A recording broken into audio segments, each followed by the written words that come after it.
오늘이 12월 27일. 이제 4일 남았네요.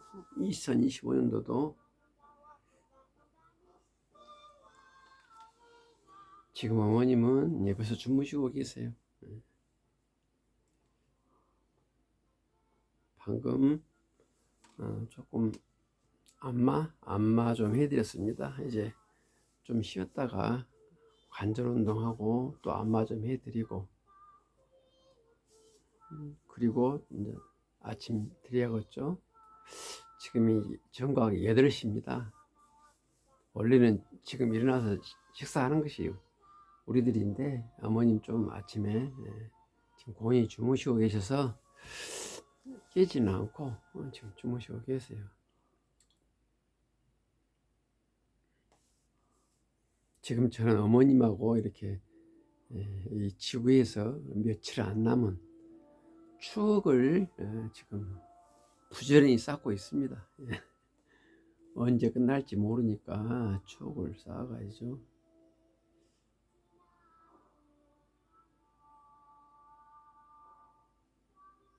어머니도 어머니이지만 저도 서서히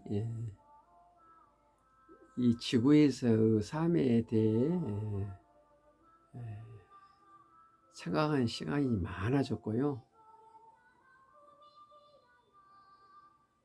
상당 부분 그 생각이 정돈이 됐죠.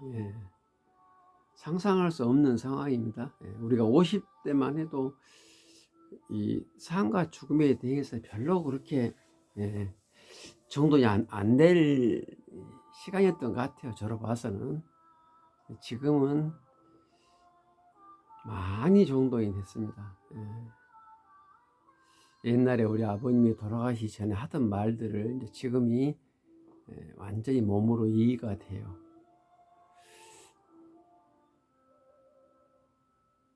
죽음에 대해서 정돈이 됐다, 그 말은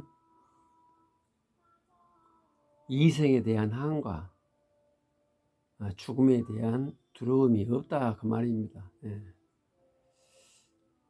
어쩔 수 없죠. 하냐, 왜 없겠습니까?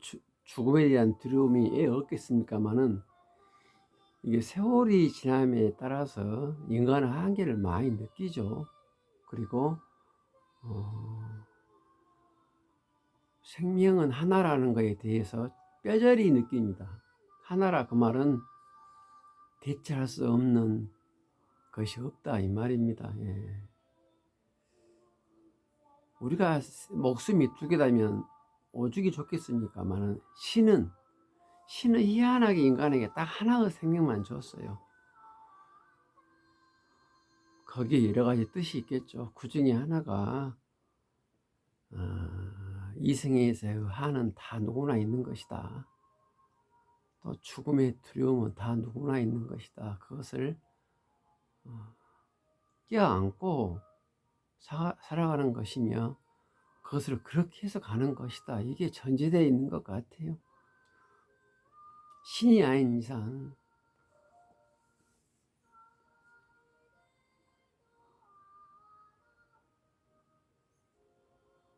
그러니까 아쉽지만 이 생에서 여러 가지 그 마음의 복잡함을 이제는 할 수 있는 한, 남은 이 지구에서 시간이 남아 있는 한 최선을 다해서 자기가 할 수 있는 것을 다 하고, 나머지 부분이 이제 어쩔 수 없는 것이 신의 의지 같아요. 근데 이 생명에 대해서 충분히 너는 이제 좀 깨우칠 때가 됐다, 그렇게 신이 암시를 주는데 그걸 모르고 삶을 살아간다면 그 사람은 모르겠어요. 저승에 가서 좀 고생하지 않나, 그런 생각이 듭니다. 꼭 이렇게 뭐 지옥에 간다, 뭐 어쩐다, 그걸 떠나서 지옥에 가니 뭐 나중에 동물로 태어난 이런 걸 떠나서 사람은 누구나 실수가 있는 것이고 그 실수를 인정하고 최대한 그 실수에 대한 후유증, 실수에 대한 여러 가지 그 헝클어진 상황을 최대한 마무리하는 모습을 하늘이 알 때 그 사람은 저 세상에 가서도 뭐 무난하지 않겠나 싶어요. 그런 마음으로 저는 어머님을 대하고 있고 저 또한 그 길을 가려고 합니다.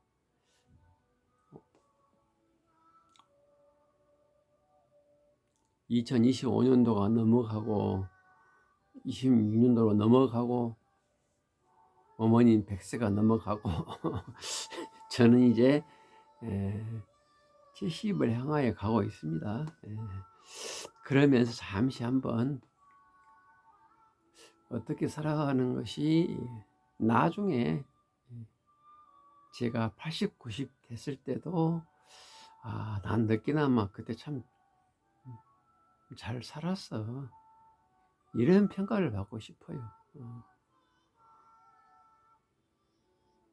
우리가 50대 되면 30대를 후회하고 60되면 40대를 후회하지 않습니까? 저 또한 내가 80대 되면 지금은 저를 후회할 것 같아서 이제는 내가 후회로서는 이제 끝이다 그러면서 제가 지금 최상의 나, 그 누가 내 입장에 되더라도 더 이상의 인생은 살기 힘들 것이다, 이렇게 모범적인 삶을 살려고 무척 노력하고 있습니다. 저도 이렇게 내가 계획한 내가 인생을 좋게 말하면 알았고 아주 고상하게 말하면 깨우쳤다고 생각한다면 그러면 깨우친 대로 생각하느냐? 그렇지 못하더라고요. 저도 배가 고프고 꼬집으면 아프고 배고프면 먹고 싶은 거 많이 먹고 싶어, 그런 욕구가 있는 인간이기 때문에 네가 나의 인생을 통해서 나름대로 인생을 깨우쳤다 하더라도 그대로 실천하기 참 어렵습니다. 제가 해보니까. 그래도 그나마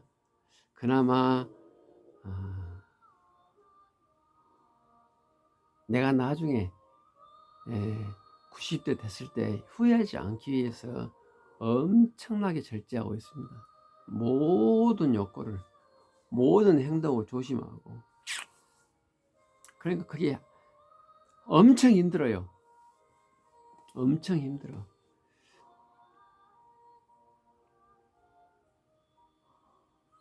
며칠 전에 제 친한 아파트 주민이 있어요. 근데 그 마누라가 다른 남자하고 이렇게, 그 남편은 이제 출장 갔는데 다른 남자하고 길거리 걷는 모습을 봤어요. 파한 데서 웃음을 지면서. 근데 그게 저한테 두 번째 목격한 장면이었거든요.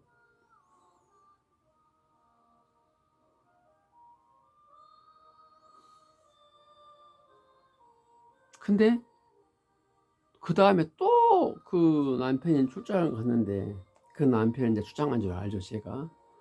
또 그 남자와 같이 또 이렇게 밤길을 걸어요. 제가 우연히 그걸 목격했죠, 동네에서. 그래서 이걸 내가 저 여자 남편하고 친한데 말해야 되나 말아야 되나 엄청 고민했어요. 근데 제가 이 경우수를 놓고 봤습니다. 마누라로 봐서는 그 남자가 여러 가지 사업상 무슨 사업 하는지도 모르겠어요. 그 여자분이 집에서 놓은 것 같은데, 하여튼간 따뜻한 경우수니까 1%라도 한번 예상해서 말해보죠. 사업상 만날 수도 있겠고, 오빠일 친척일 수도 있고 오빠일 수도 있고 기타 등등. 그 남편이 이해할 만한 상황의 남자일 수도 있을 거다 이 말입니다. 일견 보기에는 그게 아닌 것 같은데, 그래서 이제 말 않고 있었어요. 나 그 남편한테는. 근데 그 다음날 또 내가 그 목격을 했어요. 그래서 이건 내가 봐도 아닌 것 같아. 꼭 이렇게 꼭 남편이 출장 갈 때만 이렇게 밤에 만나냐. 희한하게 제가 눈에 띄어서, 제가 밤에 운동을 많이 하니까 어머니 모시고 휠체어 산보를 많이 나갑니다. 그리고 어머님 주무실 때도 내가 또 이렇게 산책을 많이 나가요. 그래서 보여서 어떻게 하나 이제 고민을 했어요. 아니 엄니 아무것도 아니야. 이제 내가 그 남편을 모르면 모를까.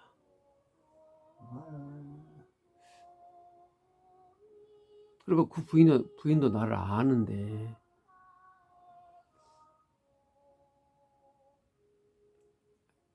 옛날 같으면 제가 이제 40대 50대 갔으면 여보시오 이만이만 하는데 당신 마누라가 이때 이러고, 밤에 당신 출장 갔을 때 걸어가는데 어떤 남자와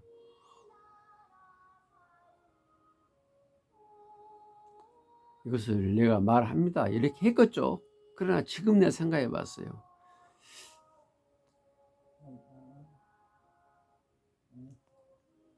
예, 아마 지금은 내가 그런 것을 말 안 하는 게 낫다 이런 생각이 들어요. 무엇을 보거나 듣거나 했는데, 그 보거나 듣거나 하는 그 인과관계에 있는 사람들에게 말하고자 하는 욕구는 이거 굉장히 이거 심하죠. 임금 기는 당나귀라 하지 않습니까? 근데 그것을 제가 말을 안 했어요. 안 하는 게 낫겠다. 내가 지금까지 살아오면서 보고 듣는 대로 나는 진실을 말한다고 했는데, 그것이 상당히 주변에 이렇게 좀 안 좋은 일을 많이 일으켰고,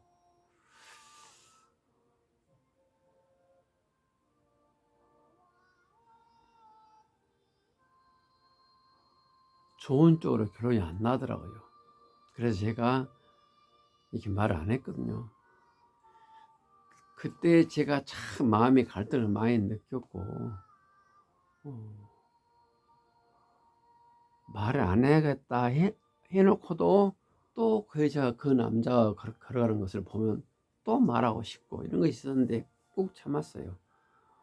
이건 하나의 예시인데요. 이러한 그 욕구, 오죽이나 심하면 그 임금기는 당나귀라는 그런 이야기가 있겠습니까? 그 엄청나게 절제하기 힘듭니다. 이거 당해보면 알아요. 그걸 참았어요. 근데 이 참은 것이 다른 유형의 욕구를 참는 거에도 엄청나게 도움이 됐습니다. 예를 들자면 제가 밤에 야식을 좋아해요.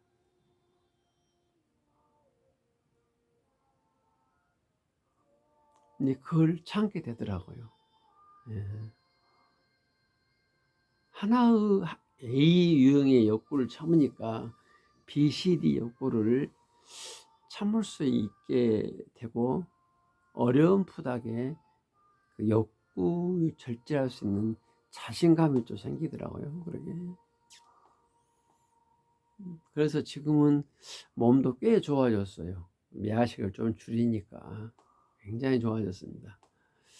저는 뭐 먹는 그 야식 먹는다는 게 어찌 보면 내 자신에 대한 학대입니다. 그게 이 스트레스를 풀 데 없어가지고 제가 막 밤에 어머님 주무실 때 야식을 좀 먹었는데, 곰곰이 생각해 보니 내가 내 자신을 절제하지 못한 그런 위험 중에 하나였어요. 야식을 먹는다는 게.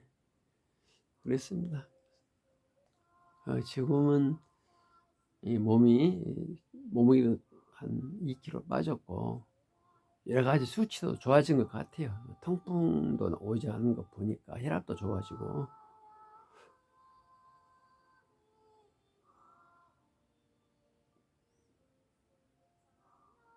사소한 것 하나를 이렇게 절제하면서 실천을 하니까 서서히 다른 부분도 좋아진 거에 대해서 제가 굉장히 요즘 조금 흐뭇합니다.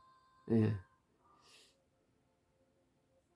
미세한 부분인데 그래요. 미세한 부분인데 지금 제가 오른손으로 어머님 지금 등을 주무르고 있어요. 이런 것들도 제가 이 시간에 어머님 등을 이렇게 어차피 앉아 있는 거 어머님 등을 내가 주물러야겠다는 생각한다는 거 이 자체는 엄청난 거예요.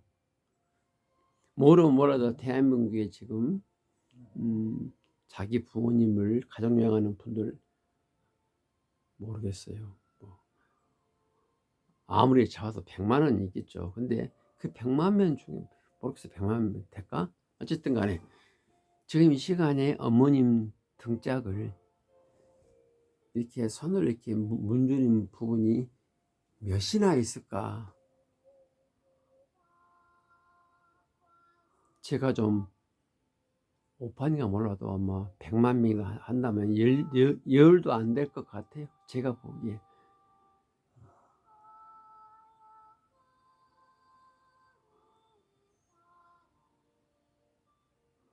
근데 이 100만 명 중에 열 안에 들기 위해서는 미세한 변화가 수개월 동안 누적이 돼야 된 것 같아요. 그게.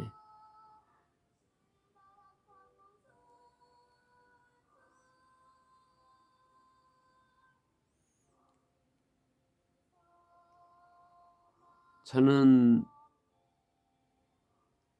이런 것들을 몇 번 이렇게 체험하다 보니까 굉장히 사소한 부분에 좀 조심합니다. 사소한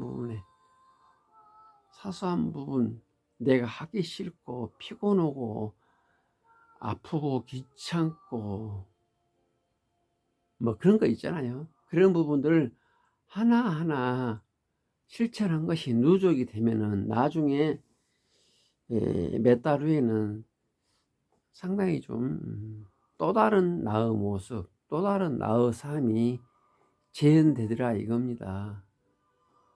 저는 1년 365일 이 방구석에서만 어머님하고 24시간 이렇게 맨투맨으로 살아가는 사람인데요. 이 조그마한 공간 안에서도 그런 변화무쌍한 우주 세계가 있어요. 해보니까.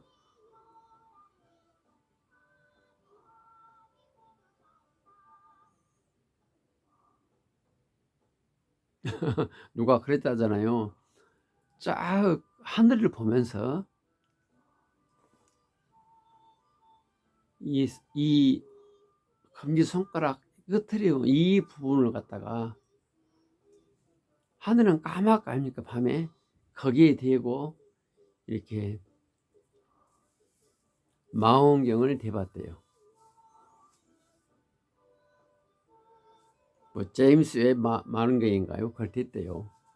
근데 캄캄한 한 참이었는데 그걸 망원경을 대니까 거기에 수조 개의 별이 있더라 이 말을 제가 들은 적이 있어요.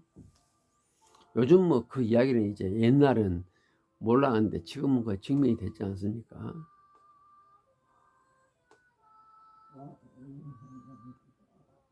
이 조그마한 방구석 안에서도 어마어마한 변화가 많이 있더라고요 보니까.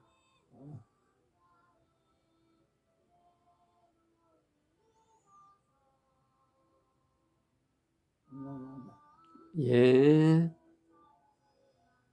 근데 그러한 예, 어머니가 이렇게 헛소리를 좀 하십니다. 엄니 왜? 엄니 왜? 왜? 엄니 일어날까? 일어나서 밥 먹을까? 그래 밥 먹자. 어머니 일어나실 것 같네요. 하여튼간 사소한 부분이라도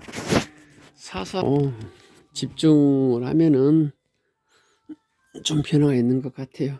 어머니 이제 일어나신 것 같습니다. 어머니 눈 떴네. 예, 어머니 일어납시다. 일어나서 밥 먹자. 제가 옆에서 예. 어? 뭐라고? 예.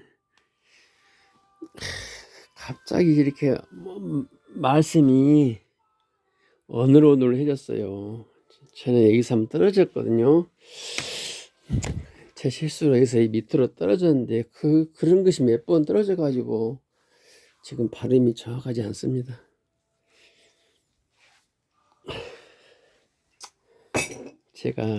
제가 너무 큰 실수를 했어요 그때. 항상 이것을 놓고 가는데 그날은 여기서 놔주지 않아 가지고 이 떨어졌어요. 그래가지고 내가 손상이 된 것 같아요. 어머니 일어날까?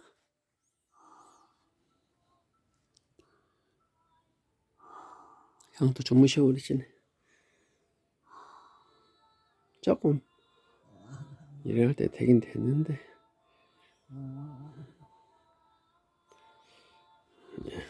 일어나야겠습니다. 다음에 뵐게요.